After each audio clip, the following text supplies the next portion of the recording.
This lovely thing is an Abutilon. It's an orange hot lava flowering maple.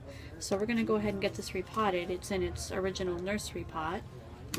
With a snail in the back. Those are bad for it. And this will attract hummingbirds and butterflies, and it's beautiful. So we're going to get this potted into this pot. So I'm going to go ahead and start filling in with some organic potting soil.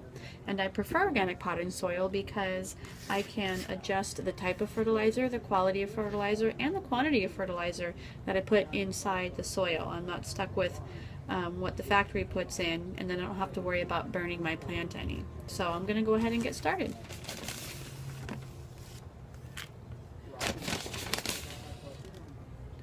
Added my soil, and then what I'm going to want to do is put the pot in here and make sure that it's going to sit right, and the soil in the pot's about up to here, so that's where I want it to sit about in here. And you're going to remember that the soil is going to compact a little bit as it settles, so planting a little high in the beginning is probably a good idea. So we're going to go ahead and get it out of the nursery pot and into this pot.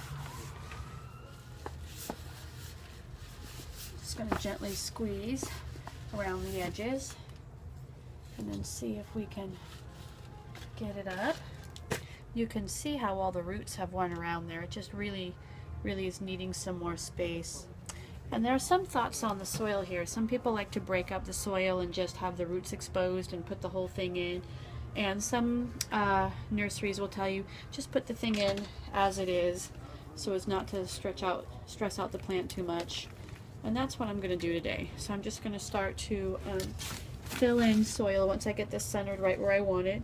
And I'm going to start to fill in soil all around the pot and get this thing in here. And I'm going to actually sprinkle some Sure Start around the hole before I fill it all in, which is a fertilizer you put in that kind of starts the roots getting a good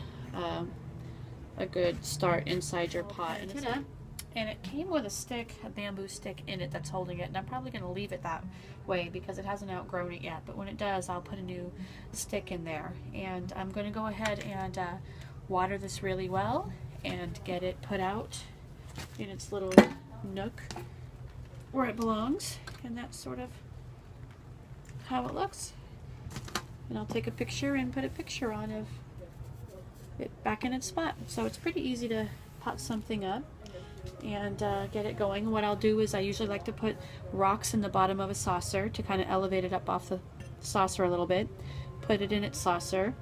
That way it's not susceptible to root rots, but when the water drains through the water it can get caught in the saucer, and then it can sort of wick up a little bit of that as it needs it without sitting directly in the full saucer of water. So that's kind of how I do that.